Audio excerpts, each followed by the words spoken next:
Apa sih yang kita inginkan untuk masa depan desa?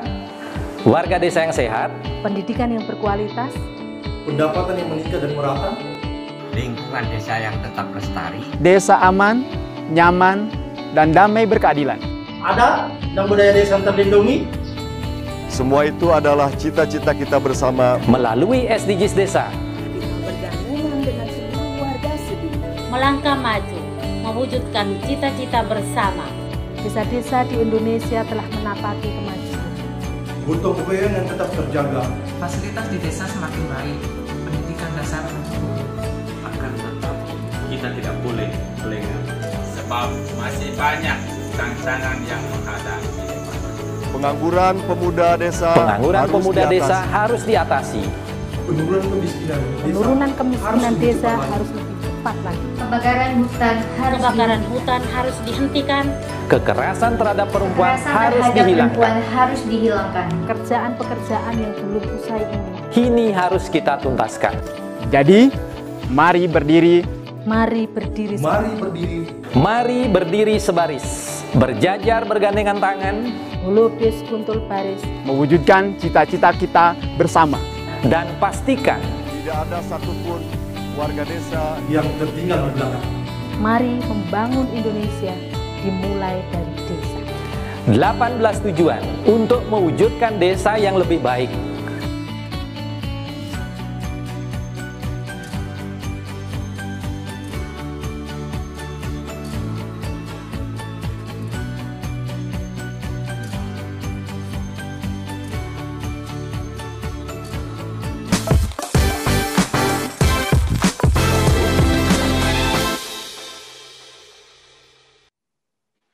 Selamat pagi kerabat desa yang berbahagia di seluruh Indonesia. Hari ini sarapan SDGs Desa kembali hadir dari pukul 6 hingga pukul 7 waktu Indonesia Barat. Dan hari ini kita cukup berbeda karena kita mempertanyakan siapkah desa, perangkat desa dalam mendata SDGs Desa nantinya. Dan untuk itu telah hadir bersama kami Bapak Slamet Mubarok. Halo, Assalamualaikum Pak Slamet. Waalaikumsalam warahmatullahi wabarakatuh. Sehat Mbak Umay? Kenalan dulu. Alhamdulillah saya sehat Pak. Pak Slamet, kita kenalan dulu. Pak Slamet dari kepala desa, dari desa mana? Mungkin bisa dikenalkan ke kerabat desa. Jadi saya kebetulan Slamet Mubarok, salah satu perangkat desa Mbak Umay. Saya jadi sekretaris desa di Desa Karangwas Kidul, Kecamatan Karangwas, Kabupaten Banyumas, Mbak Umay. Baik, Pak Slamet, ini udah episode ke-9 kita sarapan SDGs Desa. Dari awal kita membahas tentang pentingnya SDGs Desa. Dan bahwa ternyata dalam SDGs Desa kita akan membuat atau kita akan menggali data yang rigid atau yang detail sekali dari desa. Bahkan dari level rumah tangga dan individu desa, terus rukun tetangga hingga ke level desanya sendiri. Dan ada banyak data yang kemudian dikumpulkan per desa. Dan data-data tersebut juga beberapa episode lalu seperti yang kerabat desa dan Pak Slamet ikuti, sempat diceritakan atau sempat dipaparkan oleh Pak Ivanovic Agusta, bahwa data-data itu sudah dipaparkan perkiraan atau contoh dari kuesioner yang akan diberikan nanti. Dan kemudian itu akan digunakan aplikasi, seperti itu Pak, agar memudahkan teman-teman di desa. Lalu pertanyaannya kemudian, siapkah Pak perangkat desa ataupun desa nanti untuk mendata SDGs Desa seperti yang telah disampaikan di acara sebelumnya? Silakan Pak Slamet. Jadi kalau kita berpikir untuk kemajuan bersama, kalau kita objektif untuk berpikir menjadi desa yang bersama-sama menjadi maju, saya kira ini justru nanti akan membantu pemerintah desa, membantu perangkat desa, membantu kepala desa di dalam membuat suatu program ke depan pembangunan di desanya seperti apa. Didukung dengan data-data yang akurat, data-data yang valid, tentunya nanti pembangunan itu akan sangat mengena kepada warga masyarakat. Karena kalau kita jujur sekarang, ya, tidak hanya data yang kadang-kadang di musyawarah desa, di situ banyak sekali kepentingan. Nah, ini yang kadang-kadang kita lihat banyak kegiatan-kegiatan pemerintah yang kurang tepat sasaran karena di situ sudah ada kepentingan.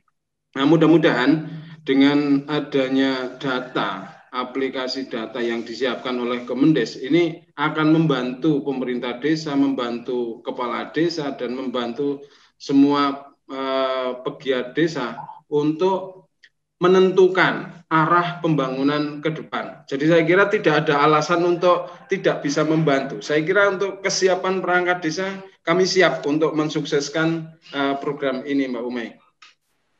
Berarti secara dari desa merasa ini siap dan ini akan merasa terbantu ya Pak ya? Ya, betul. Baik Pak, selamat Mubarak. Selain itu, kita juga terhadir bersama kita Bapak Arif Desa, Pak. Halo, Assalamualaikum Pak. Waalaikumsalam warahmatullahi wabarakatuh. Apa kabar semuanya? Alhamdulillah sehat Pak Arif. Pak Arif dengan sebagai guru desa. Saya rasa Bapak juga cukup mengerti tentang desa dan juga mengerti bahwa pendataan SDGs desa saat ini akan menjadi sangat kompleks ya Pak ya.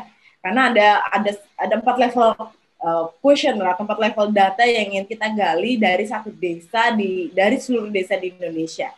Betapa masifnya itu Pak Arif. Dan kira-kira menurut pandangan Pak Arif yang juga terbiasa atau sebagai aktivis di desa, penggiat di desa, apakah desa-desa di Indonesia sudah siap Pak untuk ini? Ji, coba saya uraikan ya. Selamat pagi Pak Mubarak, Pak Suryo Koco, dan kawan-kawan. Selamat pagi Pak Arif. Ji, mohon izin ini, mohon maaf juga. Saya terus terang kalau bercerita soal desa ini agak injit-injitan. Jadi artinya itu ragu-ragu dan ketakutan saya. Karena undang-undang desa ini kan memberikan kewenangan penuh kepada pemerintahan desa untuk mengelola apapun yang ada di desa. Persoalan data menjadi krusial. Persoalan data menjadi hal yang sebenarnya diperlukan, tetapi ini persoalan ketidakmengertian, ketidakpahaman. Artinya ada dua belah pihak antara kementerian dan desa yang harus saling bisik-membisik supaya tidak menjadi sesuatu beban baru. Itu aja. Setahu saya beberapa kali Pak Ivanovic mengatakan bahwa ini bukan beban baru, ini tidak membebankan kembali, tetapi ini menyempurnakan apa yang sudah dimiliki. Lalu yang kedua, itikadnya Pak Ivan mengenai pengen membantu desa. Paling tidak itu mengurangi beban yang selama ini ada di desa, yaitu beban-beban pikiran, di mana Pak Ivan akan menyajikan rekomendasi. Yang ketiga yang paling menarik bagi saya persoalan data dan pendataan ini adalah Pak Ivan pengen membuat sesuatu yang baru bahwa desa bisa melakukannya sendiri. Desa bisa membuat sendiri seperti yang Bu dari pendidikan kemarin, Bu siapa itu juga mengatakan bahwa hati-hati nanti jangan sampai ini malah tidak jalan di desa. Jadi menurut saya pendataan terutama mengenai yang paling baru mengenai SDGs desa ini menurut saya penting sekali dan baik sekali. Itikadnya kementerian sangat mendukung. Insya Allah nanti desa bisa memanfaatkan hasil ini secara perlahan. Ya saya percaya bahwa di lapangan itu tidak semudah itu untuk membuat desa, pemerintahan desa mengerti, paham dan sebagainya. Tapi ketika kita yakin bahwa proses ini bisa kita jalankan, ketika kita yakin bahwa proses ini bisa kita lakukan bersama-sama dalam konteks yang dialogis, insya Allah desa ke depan akan lebih terdeteksi, desa ke depan akan lebih maju, desa ke depan pasti akan mendapatkan harapan-harapan yang seperti yang diinginkannya. Saya kira itu Mbak Uma, sementara ini. Baik Pak Arif Desa, juga Pak Selamat Mubarak. Tadi saya berarti mendapat satu kunci benang merah yang disampaikan oleh Bapak berdua, bahwa sebenarnya desa siap. Namun, ada namunnya nih Pak. Nah, namunnya bahwa ini ada satu hal atau pendataan SDGs desa ini suatu hal yang besar sebenarnya buat desa. Dan niatan baik dari Kemendesa untuk kita kemudian menggali data bersama dan untuk dimanfaatkan juga oleh desa tersebut.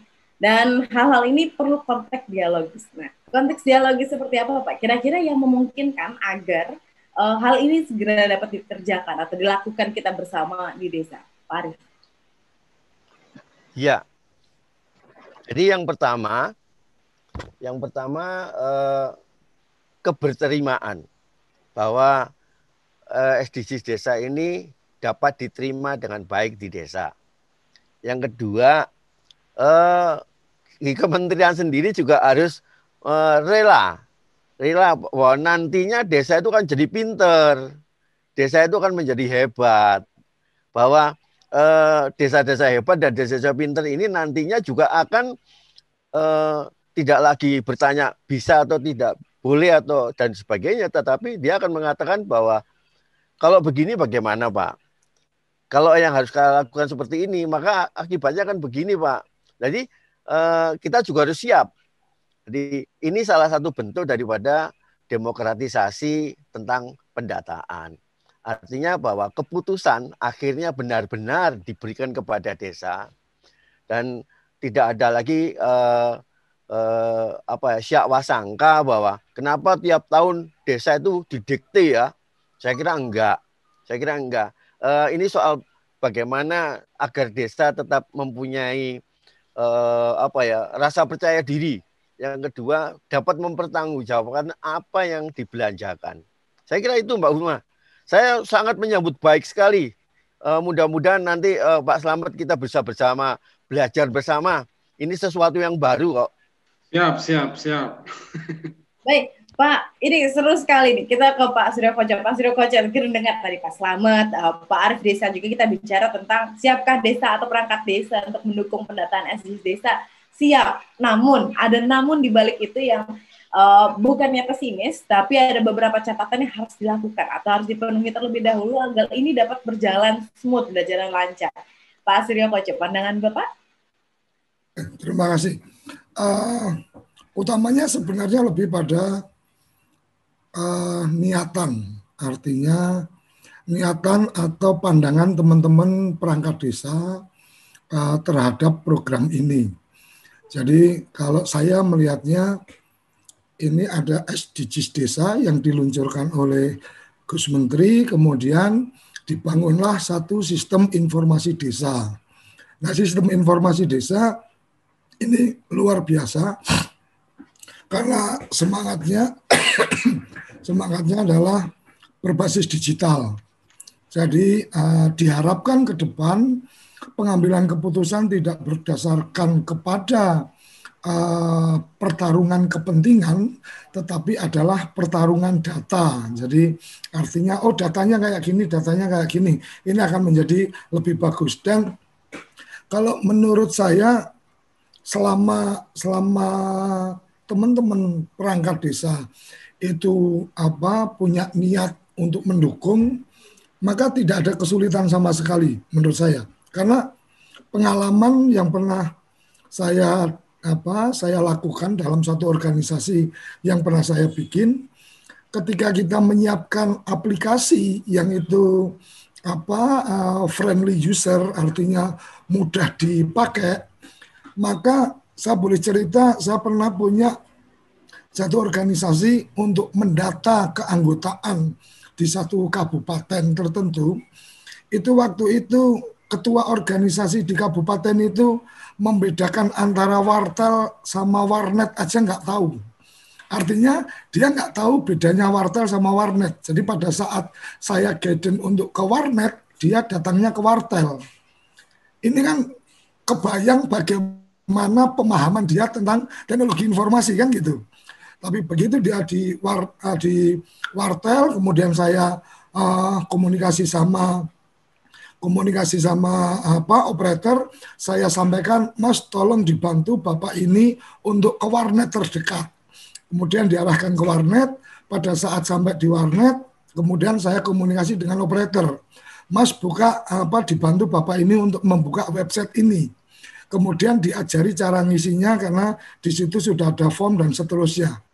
Dan alhamdulillah dari yang tidak paham warnet, kemudian dia ngentri data, itu dalam waktu 3 hari ada 7.500-an anggota, itu dia bisa entry. Artinya apa? Artinya ketika aplikasi atau websitenya itu simple, maka orang yang nggak paham, yang taunya cuma ngetik aja, juga bisa memberikan update data dan seterusnya.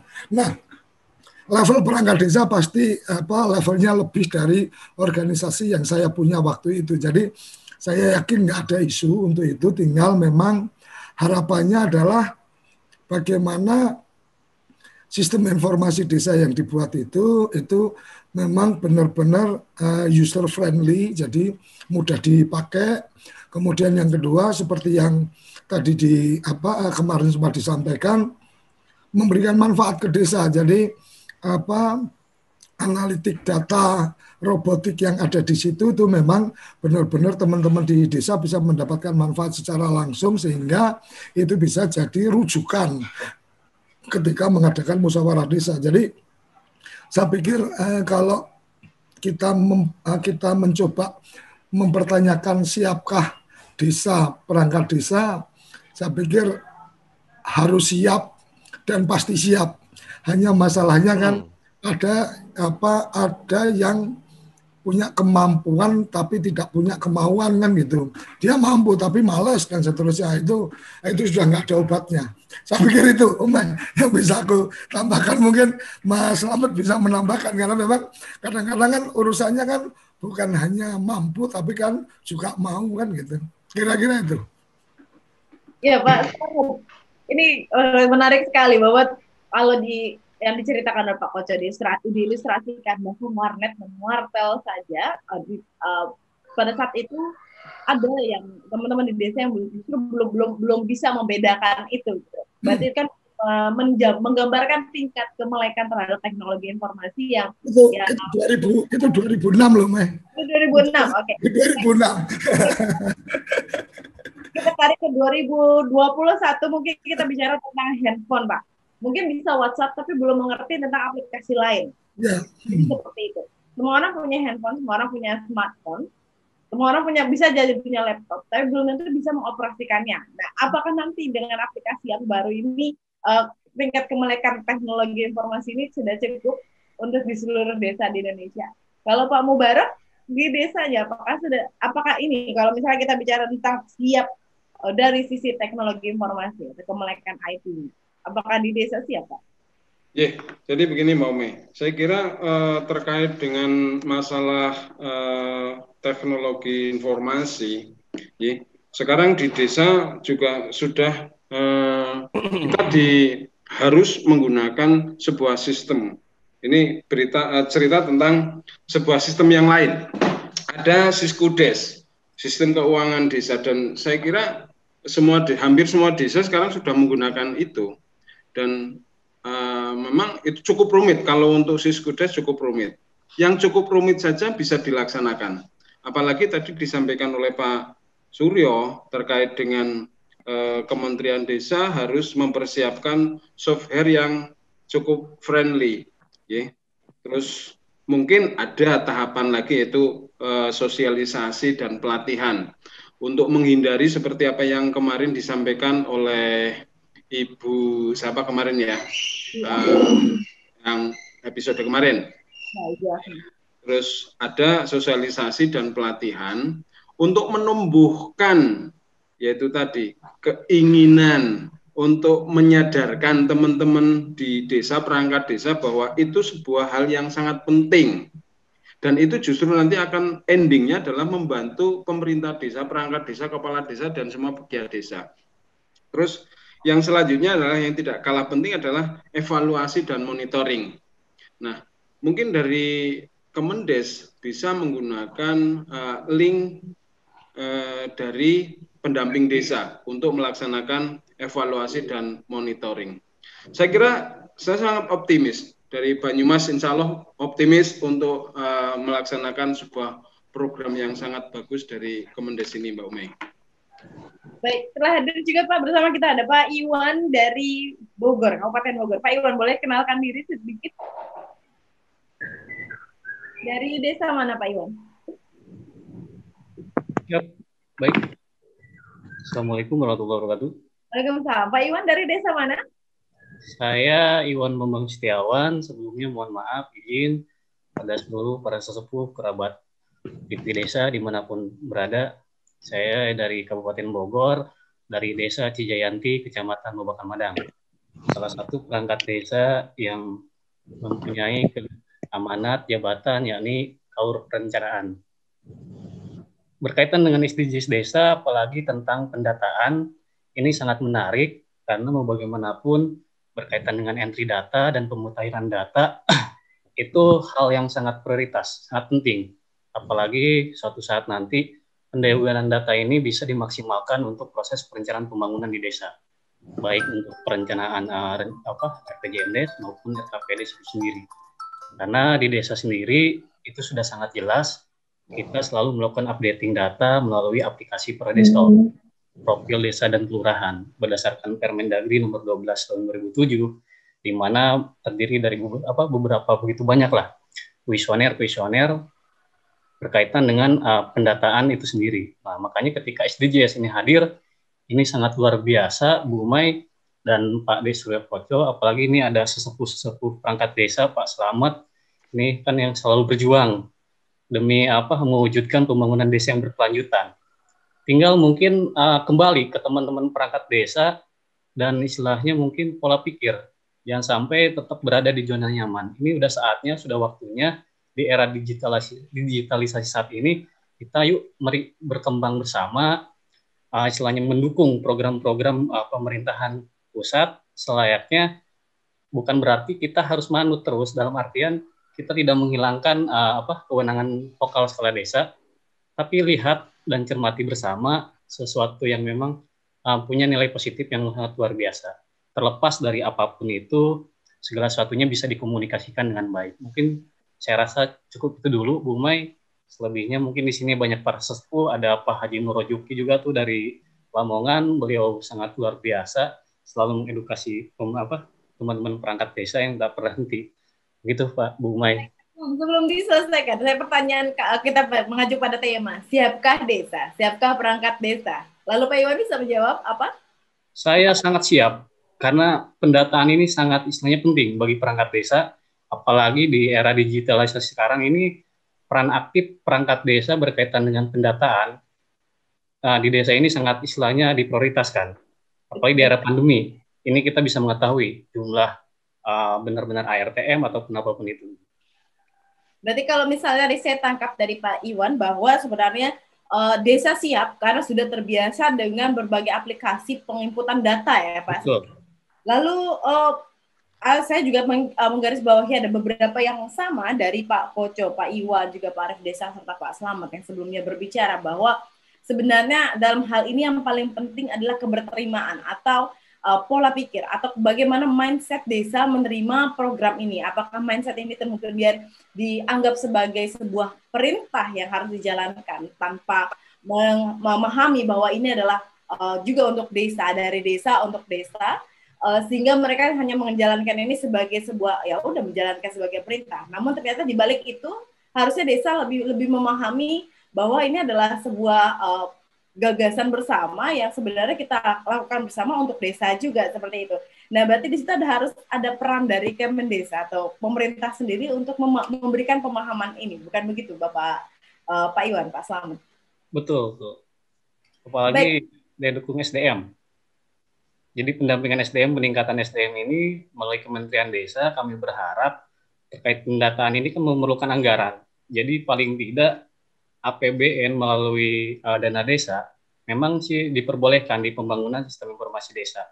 Istilahnya berkaitan dengan pendataan. Nah ini kan perlu anggaran yang memang untuk tugas pendata, pemutaran data. Mungkin dalam istilah BPS itu ada istilah PCL ya, petugas penelitian lapangan, dan PML, tugas pemeriksaan lapangan tersendiri. Jadi ada petugas verifikasi.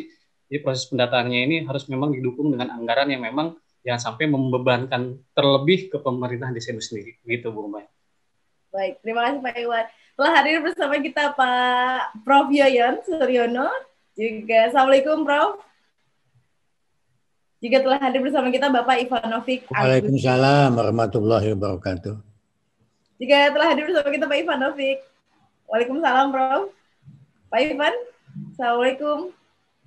Ya, waalaikumsalam. Kerabat desa Humaira, mohon maaf ini terlalu banyak diberi kenikmatan jadinya baru bangun.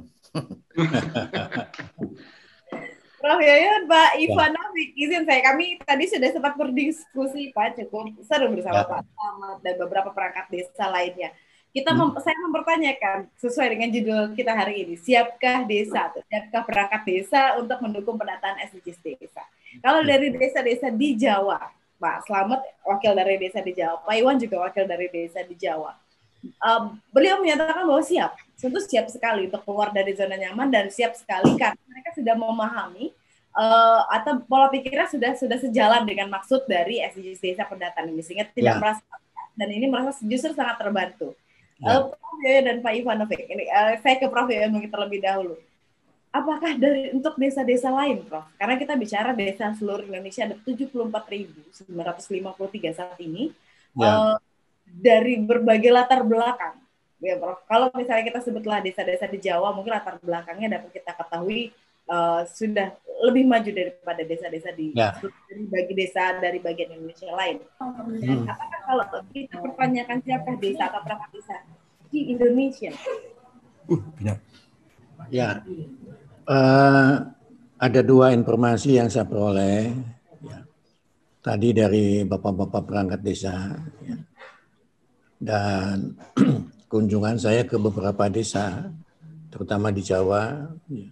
Dan menggunakan data yang Pak Ivan kumpulkan, ada kelompok desa yang memang sudah siap, ya tadi terutama di Jawa sudah siap gitu ya. Pak Ivan detail datanya saya kira nanti ada. Di bagian desa di Jawa saya kira sudah siap. Informasi kedua dari Bu Agnes kemarin, ya, memang tidak selalu kita melakukan kegiatan itu dalam kondisi siap, ya, karena tidak mungkin di Indonesia begitu. Jadi selalu saya katakan siapnya itu sambil berjalan, ya, sambil berjalan kemudian siap. Kemarin Bu Agnes memberi informasi ada kendala analogi dengan bidang lain, ya, bahwa informasi desa itu ya dengan yang dimasukkan oleh Pak Ivan, kendala pertama itu di operatornya memasukkan datanya tadi itu. Dan ini informasi ini juga tidak semua desa ya. Karena nyatanya ada data dari Pak Ivan itu, data-data desa yang online itu juga banyak sekali ya. Artinya sudah siap. Nah, Pak Ivan sudah sampai kepada tahap validasi kalau tidak salah ya. Ya, sudah tahap validasi artinya kesiapan itu ya terbangun ber-IT ya. Jadi memang literasi digital saya kira sangat penting sekali. Tentu dengan tidak melupakan juga dengan jumlah pastinya saya tidak tahu. Ada desa-desa yang memang tingkat literasi IT-nya masih perlu ditingkatkan. Itu wajar saja, wong di mahasiswa aja juga terjadi begitu ya. Di dunia saya di perguruan tinggi itu dosen-dosen tua, mohon maaf ya, dosen-dosen tua itu seperti saya ini ber-IT-nya itu masih perlu bantuan juga ya. Ya kalau semacam ngetik dan sebagainya itu, tapi dia memanfaatkan semua potensi IT saya kira perlu. Jadi kesimpulannya ada dua data tadi itu perlu diperhatikan dua-duanya. Ada yang memang sudah siap ya dengan kecanggihan dan lain-lain itu perangkatnya dan skillnya, tapi juga ada desa-desa yang tadi masih memerlukan bimbingan bantuan. Jumlahnya saya tidak tahu ya, tapi yang jelas saya kira seperti kasus di pulau-pulau di luar Jawa ya, termasuk Papua barangkali, mungkin di kotanya tidak ada masalah ya, karena antara yang koneksi dan sebagainya. Tapi mungkin di desa-desanya ya masih perlu bantuan bimbingan dan sebagainya. Dan latar belakang SDGs-nya kementerian yang dikomandani Pak Ivan itu memang kan menangkap juga bahwa di desa itu masih perlu peningkatan kemampuan IT-nya. Saya kira begitu. Nah, sebetulnya saya ingin validasi lagi, terutama yang di luar Jawa, ya. Tapi masih menunggu kesempatan Kapus Datin mengundang saya untuk jalan-jalan tadi, menengok potensi-potensi yang di luar Jawa itu. Kalau di Jawa saya kira lumayan bagus sekali lah. Saya juga ini sudah hampir 1 bulan di desa, ya. IT-nya juga di teman-teman itu menggunakan IT bagus sekali. Cuman persoalannya tadi ke pelosok. Ya. Oleh karena itu, kata orang-orang, kata para pemimpin kita, siap tidak siap ya harus siap masuk IT itu, tidak bisa tidak lagi. Siapnya yang sambil jalan tadi itu di samping meningkatkan kemampuan-kemampuan. Nah, soal kemampuan ini harus berlanjut ya, karena stresernya lingkungan eksternal itu kan memaksa kita untuk terus harus belajar untuk ber-IT itu. Tidak ada batas waktu untuk berhenti ber-IT. Ya. Itu persoalannya, dan ini Pak Koco sama Akademi Desa dan macam-macam itu kan sebetulnya pagi ini kan meningkatkan kemampuan ber-IT-nya masyarakat desa. Nah, saya salut sama TV desa ini, dan banyak lagi saya kira teman-teman di perguruan tinggi itu, termasuk kemarin ITS, Undip, UNY dan sebagainya, sudah melatih juga IT di desa itu. Ya, kalau kemudian fasilitas koneksi dan sebagainya tersambung semua, lama-kelamaan saya kira kita semua sudah ber-IT. Dan kata orang sekarang itu dunia itu kan datar ya. Seperti flat ya, flat. Karena apa? Karena IT tadi itu. Saya kira itu komen saya. Data-data saya kira dapat Pak Ipan detil sekali. Ada yang menunjukkan bahwa sebagian besar desa itu memang sudah ber-IT. Angkanya saya lupa. Ya. Dan dari 75.000 itu saya kira tentu ada sisa-sisa yang masih harus ditingkatkan kemampuan ber-IT-nya. Itu Mbak Umay, Pak Koco, ya Bapak Ibu terima kasih. Pak Slamet, Pak Arif, Pak Sugeng, Pak Ipan, Pak Mandong, dan sebagainya. Itu kesan saya, ya, dan kita harus selalu maju lah ber-IT ini. Ya, terima kasih. Terima kasih, Prof. Yoyon. Kalau yang saya catat berarti memang benar ya, Prof. Ada desa-desa yang yang harus kita upgrading terlebih dahulu mungkin kemampuan teknologi informasinya. Terus dia tidak siap, kita mengikut pada yang kemarin disampaikan oleh Bu Agnes. Mau nggak mau, kita harus siap untuk memulai ini. Dan telah hadir juga Pak bersama kita Bapak Madong dari Buleleng, Bali. Halo Pak Madong.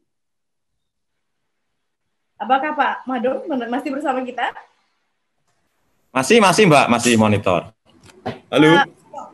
Tadi kita sempat bicara tentang desa. Apakah desa siap? Perangkat desa siap untuk mendukung pendataan SDGs desa ini?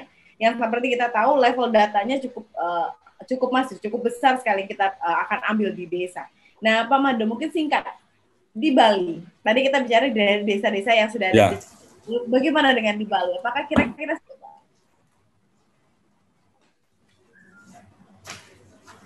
Halo. Ya, Pak Mado, bagaimana dengan kira-kira siap? Ya, terima kasih Mbak Umaira, Bapak-bapak yang saya hormati, Prof. Yoyon, Gus Ivan, teman-teman yang lain, Pak Slamet, Pak Arif. Assalamualaikum warahmatullahi wabarakatuh. Selamat pagi. Salam sejahtera untuk kita semua. Salam sejahtera. Terima kasih. Mohon maaf Pak, ini jamnya di Bali kejar-kejaran Pak. Sudah jam 7 soalnya sini sudah harus siap-siap apel dan sebagainya. Terima kasih. Mungkin menarik yang disampaikan tadi. Mohon maaf tidak bisa dari awal. Ini ketika kita berbicara data ini kan dari beberapa hari yang lalu memang intinya Prof. Yoyon, Gus Ivan menekankan bagaimana atensi desa itu bisa diukur dari kebermanfaatan data, kan gitu Prof ya. Artinya desa akan intent, desa akan respect ketika data yang dikumpulkan atau nanti data yang disajikan diolah oleh teman-teman di Bali Latvo itu ada manfaatnya atau nilai guna atau nilai manfaat yang bisa diambil oleh desa. Itu mungkin prinsip dasarnya. Yang kedua, dari sisi kesiapan, kalau kami di suprastruktur, utamanya di pemerintah daerah, mungkin juga nanti bersama-sama dengan teman-teman di kecamatan kabupaten, sebenarnya siap, tinggal nunggu perintahnya Gus Ivan dan bagaimana kebijakan dari kementerian untuk kami sambut bersama-sama di daerah, kan gitu aja Gus ya. Intinya seperti itu. Ya. Bicara niat itu kita bicara niat, kita bicara kebersamaan. Berarti untuk niat sudah ada oke, keberterimaan juga sudah oke. Nama teknologi informasinya teman-teman di Bali sudah siap? Saya kira untuk Buleleng aman, Mbak. Kami 100% desa kami sudah siap dengan WiFi. Contoh kami sekarang Siskudes kami sudah online, ready setiap saat. Nah, kemudian yang kedua, kami 129 desa juga sudah membangun web desa. Ini mungkin Mas Arif bisa menjelaskan. Web desa ini didorong oleh teman-teman dari Komben di Jogja sebetulnya.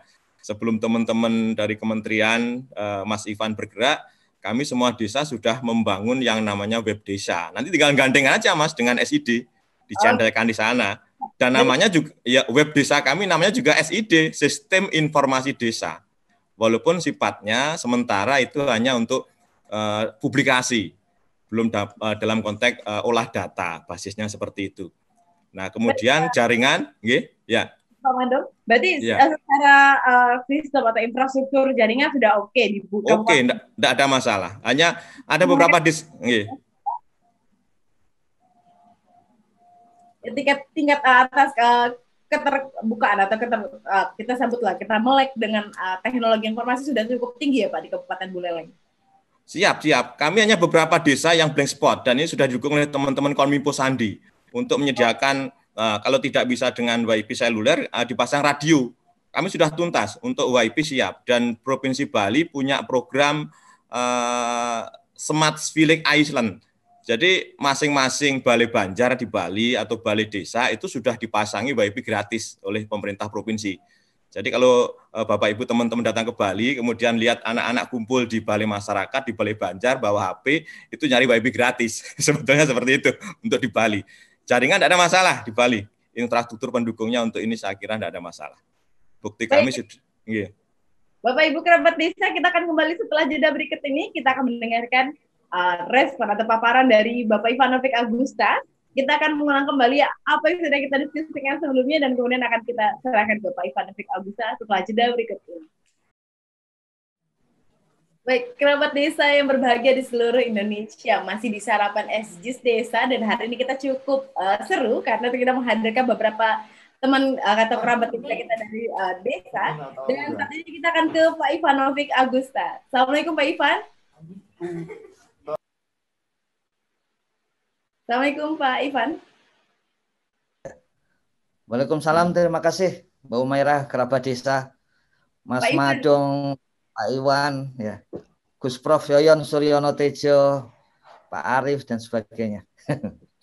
Pak Ivan tadi kita banyak bicara Pak, kita sempat ngobrol. Apakah siapkah desa dan perangkat desa untuk mendukung pendataan SDGs desa yang di beberapa episode sebelumnya Pak Ivan sempat menceritakan atau memaparkan bahwa data ini adalah data yang cukup besar, ada 4 level data yang kita akan cari atau kita gali dari per desa di seluruh Indonesia. Lalu yang saya tangkap dari teman-teman yang telah hadir di sarapan hari ini bersama kita, desa siapa? Namun ada beberapa catatan yang perlu diperhatikan sepertinya. Pertama adalah untuk membuat di seluruh desa siap, kita perlu memastikan mereka sudah satu pola pikir atau satu visi dengan Kementerian Desa bahwa data ini adalah data yang diperuntukkan dari kita, untuk kita, dan oleh kita yang bisa dimanfaatkan oleh desa. Lalu juga ada teknologi informasi, kesiapan teknologi informasi. Apakah teknologi informasi di sana, baik dari infrastruktur maupun keterdahan informasi, cara menggunakan teknologi informasi atau aplikasi juga perlu diperhatikan. Ada 2 hal besar ini. Pak Ivanovic, silakan. Ya, ini seperti yang kita sadari selama 7 tahun ini Undang-Undang Desa dijalankan itu, ya. Memang pertanyaan utamanya bukan siap atau tidak siap. Dari awal kita sudah mendiskusikan itu, Ume dan kerabat desa. Itu pertanyaan ketika Belanda ada KTN Komisi 3 Negara, kemudian pertanyaan Belanda adalah apakah Indonesia siap untuk merdeka gitu ya. Dan itu pertanyaan retorik untuk mengatakan mestinya jawabannya harusnya tidak siap gitu, tapi Indonesia mengatakan siap gitu ya. Jadi memang yang utama itu memang yang disampaikan oleh Mas Madong tadi ya, bahwa mau apa tidak itu, bersedia atau tidak itu.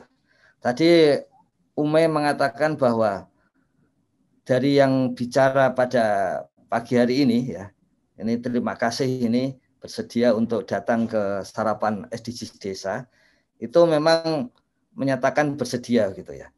Dan memang saya ada satu hal yang menarik, satu pertemuan ya, pertemuan BUMDes se-Indonesia, salah satu pertemuan di 2 tahun yang lalu gitu. Itu masih terkesan buat saya karena yang saya pikirkan ternyata itulah yang terjadi di desa gitu. Jadi seperti biasa di bagian awal para BUMDes mengatakan SDM kita ini sebetulnya belum siap gitu. Kalau dana desa dipakai untuk BUMDes, nanti infrastruktur kami saja saat ini masih kurang dan sebagainya. Kemudian ada satu pengurus BUMDes maju ke depan dan menyampaikan SDM kami belum siap. Infrastruktur kami juga tidak sampai ke RT-RT yang di ujung gitu. Tapi kami ingin BUMDesnya maju gitu. Dan kemudian di akhir dari pertemuan itu kemudian menjadi tegas bahwa memang bukan kondisi kita yang memang belum siap, tapi kita ingin majunya itu. Nah dalam hal ini, dalam hal data juga saya kira demikian Ume. Banyak pertanyaan-pertanyaan tadi dan hal-hal tadi yang disampaikan itu ya, itu sebetulnya mungkin ya, tadi yang kalau kita lihat Mas Madong itu, mungkin memang karena apa namanya itu persilangan informasi itu belum banyak terjadi. Mungkin ya, mungkin. Tapi itu satu peluang yang ingin ditutup oleh Kementerian Desa. Misalnya tadi yang Mas Madong sampaikan bahwa WiFi itu disediakan di seluruh desa. Nah, bagaimana itu bisa terjadi? Ada banyak cara itu. Tadi Mas Madong menyampaikan kalau tidak ada jaringan WiFi, apalagi jaringan fiber optik gitu, maka akan menggunakan gelombang radio. Ya. Itu yang sedang dilakukan ya di pulau-pulau di luar Sumatera Barat. Jadi menggunakan WiFi tapi dengan jaringan apa namanya dengan frekuensi radio gitu ya. Kemudian ada juga yang menggunakannya itu adalah dengan tiang-tiang listrik. Jadi fiber optiknya itu disambungkan dengan tiang-tiang listrik dan ini memang dibuka oleh PLN dan oleh Kementerian ESDM untuk langsung menggunakan tiang listrik itu sekaligus sebagai tempat untuk jaringan WiFi. Jadi apa namanya banyak teknologi ya dan mungkin itu belum ada yang belum sampai ke desa gitu, belum mengetahui dan belum. Nah itu akan kita coba semua tahun ini. Akan kita all out tahun ini bahwa DEDI, Desa Digital itu ada di seluruh Indonesia.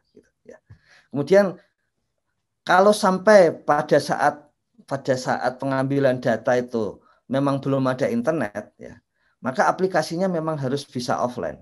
Dan itu yang disusun oleh Kementerian Desa bahwa aplikasi itu bisa mengumpulkan data secara offline dan nanti begitu ada atau begitu masuk ke wilayah yang ada WiFi, internet, maka seluruh data itu akan terkumpul begitu ya. Nah, itu. Kemudian yang kedua tadi yang Mas Iwan sampaikan soal pendanaan ya. Ini sudah mirip birokrat ini begitu ada kegiatan yang dilihat pendanaannya dulu gitu ya.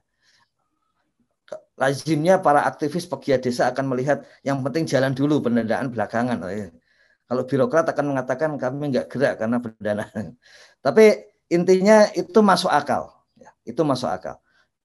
Dan bahwa pendanaan itu memang penting.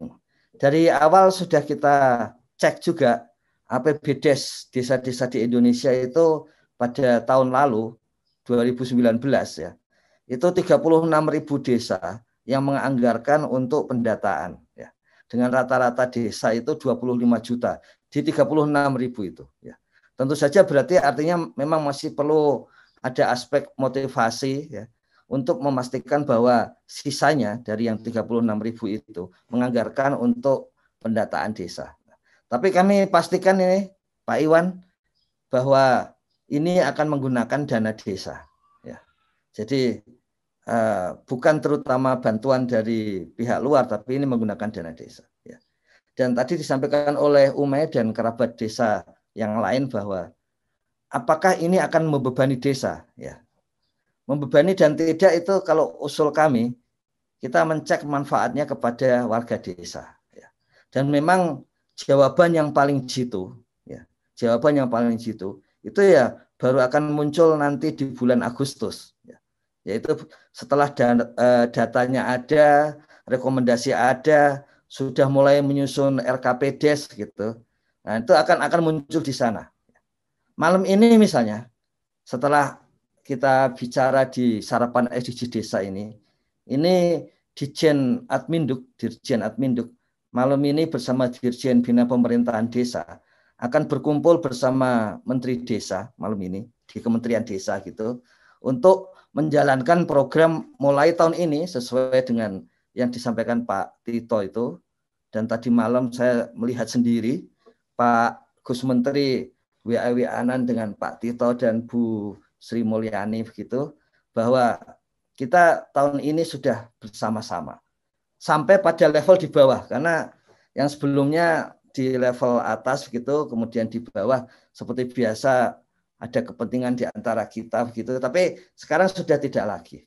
Dan salah satu seperti yang disampaikan oleh Pak Dirjen Adminduk itu, salah satunya adalah data-data dan hal-hal yang berkaitan dengan Adminduk itu dialihkan langsung ke desa. Ya, jadi memperingati 7 tahun Undang-Undang Desa itu kita akan membuat langkah seperti itu. Dan itu akan diikuti tentu saja kebutuhan internet. Dan bersamaan dengan itu, ya, kemudian data-data yang digunakan di SDGs Desa dengan data-data Adminduk itu akan saling digunakan bersama-sama. Jadi sudah pasti ada gunanya bagi desa sebetulnya ya. Tapi memang kalau butuh bukti ya, yaitu nanti di bulan Agustus. Cuman itu artinya kalau desa tidak ikut bersama-sama mulai bulan Januari ini, nanti kelihatan di bulan Agustus, loh kok desa saya belum ya. Kenapa nggak sekalian waktu itu? Kira-kira begitu Umi. Ya. Jadi soal dana desa tadi rata-rata masih 900 hampir 1 miliar dana desa per desa itu. Hanya di Aceh saja seperti sejak awal itu yang relatif rendah itu karena memang bukan apa-apa sih. Seperti biasa dana desa menggunakan basis, apalagi tahun ini ya, basis membaginya itu basis kalau di istilah SDGs desa basis kewargaan gitu ya. Jadi kalau desa warganya sedikit, apalagi orang miskinnya sedikit ya dana desanya cenderung lebih sedikit, tapi bedanya nggak akan jauh gitu ya. Nah itu 25 juta digunakan untuk mendata, apalagi kalau menggunakan relawan desa yang sudah teruji tahun lalu mengumpulkan 8 juta keluarga penerima manfaat BLT dana desa saja. Hitungannya kalau kita cek dari APBDes 2020 itu ternyata sangat sedikit itu ya, sangat sedikit yang digunakan untuk operasional dari relawan itu ya. Tidak sampai 16 juta ternyata rata-rata per desa itu.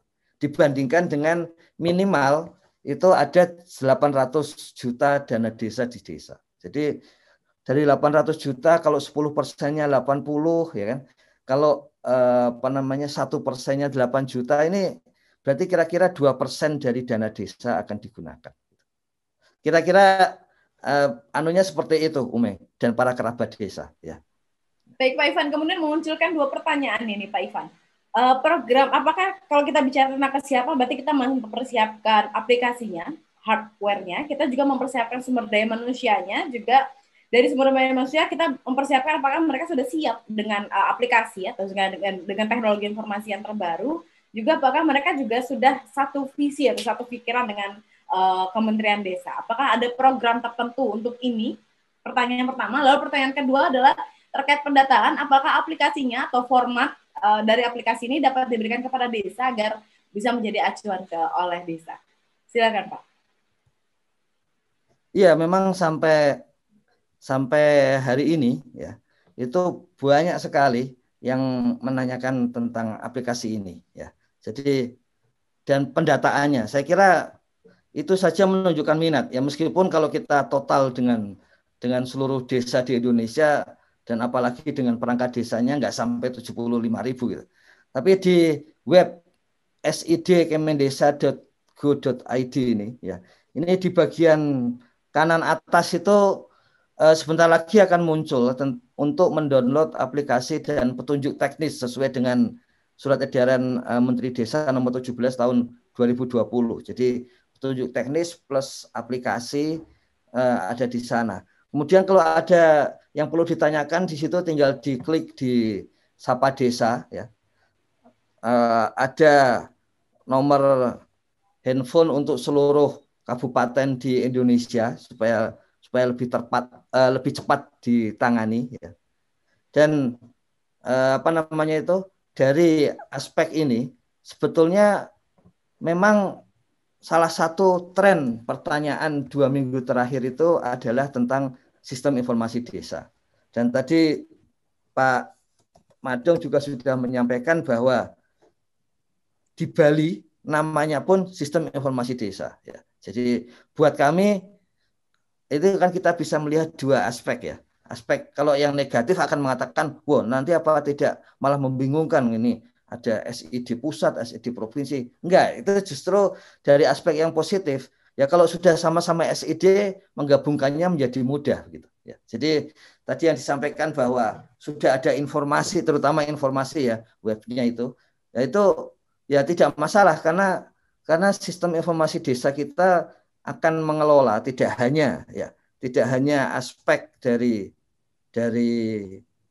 data statistik ya, tapi juga aspek-aspek dari data-data yang non statistik, baik itu data peta gitu, data gambar gitu, sampai ke data-data narasi ya, ya. Jadi seperti itu yang terjadi ya. Begitu Ume dan kerabat-kerabat desa ya.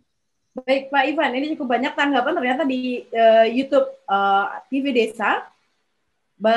Barangkali ada ini tantangan desa dan kepala desa baru, karena baru ada banyak beberapa desa di Indonesia kemudian baru selesai mengadakan pilkada bersama. Ini kan menjadi tantangan bagi kepala desa baru. Juga ada dari Bapak Rijang Panua, Desa Rijang Panua, Kecamatan Kulo, Kabupaten Sindendreng, Rapang, Sulawesi Selatan, sedang bersama nonton live bareng SDGs Desa dan siap mendukung desa digital. Pak Ivan, kemudian pertanyaan berikutnya Pak, dari Kemendesa sendiri kita punya channel atau kita punya platform Akademi Desa sebagai platform pembelajaran dan berbasis digital. Apakah nanti Akademi Desa turut berperan dalam SDGs Desa ini Pak? Ya, sudah pasti itu ya. Jadi Gus Menteri sudah memastikan bahwa channel kita akan kita gunakan semuanya. Dan bukan hanya itu, kita akan berbagi substansi channel ya dengan desa-desa yang sudah membuat aplikasi serupa ya, aplikasi untuk pendidikan warga serupa gitu. Jadi ada desa-desa di Yogyakarta yang kita sudah berbagi isi dari Akademi Desa dan di sana begitu. Jadi istilah Gus Menteri ini memang paradigma baru SDGs Desa ya, yang memang tujuan utamanya untuk terutama warga desa ya. Harusnya memang tidak ada yang saling berbeda visi ya, karena kalau soal tadi yang disampaikan soal cara pandang itu kan soal visinya gitu. Kemudian soal teknisnya bagaimanapun tetap dibuka inisiatif, inovasi-inovasi dari desa masing-masing. SDGs Desa salah satu yang menjadi poin utama di sini ya. Jadi di Kementerian Desa itu ada satu badan baru ya, yaitu Badan Sumber Daya Manusia dan Pemberdayaan Masyarakat gitu. Yang itu mengelola 35.350 pendamping. Itu ada satu pusat yang mengelola seperti itu ya. Seluruh pendamping semua pendamping itu sekarang tiap hari ya dia ada aplikasi yang mendeteksi kegiatan dia sehari-hari. Jadi masukan-masukan bahwa ada pendamping tidak aktif ya, di pihak lain pendamping mengatakan loh itu kami aktif, desanya nggak aktif, nanti kita tahu semuanya. Jadi Kemudian yang kedua itu adalah pusat untuk melatih, istilahnya masih pelatihan kepada masyarakat gitu ya. Tapi itu lebih kepada, kalau kemarin sudah ditegaskan oleh Gus Prof Yoyon itu, ini lebih kepada supply ya, supply. Jadi kita menyediakan semuanya, dan kemudian nanti kalau masih ada pertanyaan, itu Gus Menteri menyampaikan bahwa Akademi Desa bisa dipakai untuk tanya jawab, ya memang bisa ya. Tapi kalau mau ingin langsung bisa ke Sapa Desa tadi ya. Kalau ingin langsung lagi ke Gus Menteri juga bisa langsung gitu. Lazimnya Sapa Desa, Akademi Desa itu memberikan laporan rutin kepada Gus Menteri itu ya.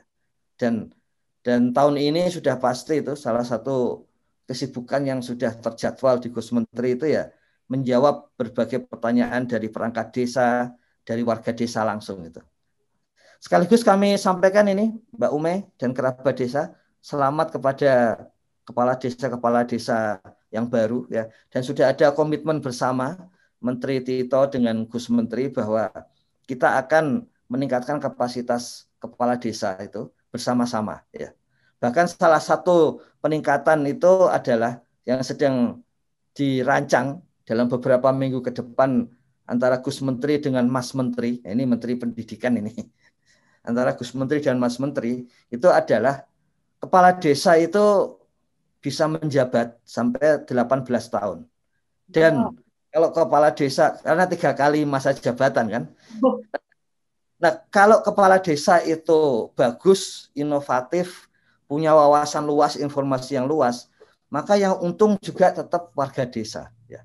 Karena itu tahun ini sudah mulai dibuka, dan kalau lancar beberapa minggu ke depan, karena ini ada masalah-masalah administrasi, membongkar cara pikir dan aturan-aturan lama, bahwa kepala desa bisa menggunakan portofolio ya, portofolio atau pengalamannya ya, untuk masuk ke akademi desa. Kemudian Akademi Desa akan mencek semua pengalaman, menguji tapi berbasis pengalaman ya, bukan menguji pengetahuan, tapi pengalamannya seperti apa, sudah melakukan apa, bukti-bukti bahwa sudah melakukan, hasilnya apa di desa, itu setara dengan 2 tahun kuliah. Dan kemudian 2 tahun kuliah berikutnya adalah online dengan berbagai perguruan tinggi yang bekerja sama dengan Kementerian Desa ya. Mengapa harus bekerja sama dengan Kementerian Desa? Memudahkan Kemendikbud untuk memastikan bahwa mereka menyetujui bahwa lulusannya itu setara sarjana. Ada 43.000 saat ini Ume dan kerabat desa, ada 43.000 kepala desa lulusan SMA. Di Sekdes lebih dari setengah ya? Ya, di Sekdes ada 45.000 Sekdes kita itu yang lulusan SMA. Jadi paling tidak model Merdeka Belajar yang ini sifatnya bukan dari kampus ke desa, tapi dari desa masuk kampus ya. Itu paling tidak ada 90.000 ya. Yang boleh menggunakan fasilitas ini. Iya. Ya. Dan tentu saja nanti sesuai dengan aturan memang tidak menggunakan dana desa, tapi Pak Tito akan menggunakannya bagaimana supaya ADD atau dana-dana lain itu bisa digunakan untuk mendukung peningkatan. Nah, ini peningkatan kapasitas yang bukan sekedar mencari gelar, tapi maksudnya adalah supaya ada cara memandang desa itu yang rasional gitu. Memang tentu saja ada cara memandang desa yang ideologis, dan itu penting karena semangat kan. Banyak semangat bisa tumbuh dari situ. Tapi yang realitas sehari-hari berbasis data tentu saja membutuhkan pemikiran-pemikiran yang rasional seperti itu. Nah, itu masuk itu, Umi. Jadi ada akademi desa, ada kampus, ada desa masuk kampus seperti itu. Jadi akan lebih lengkap kalau istilahnya pelangi ini warna-warninya sangat tinggi, sangat banyak ini tahun ini ya.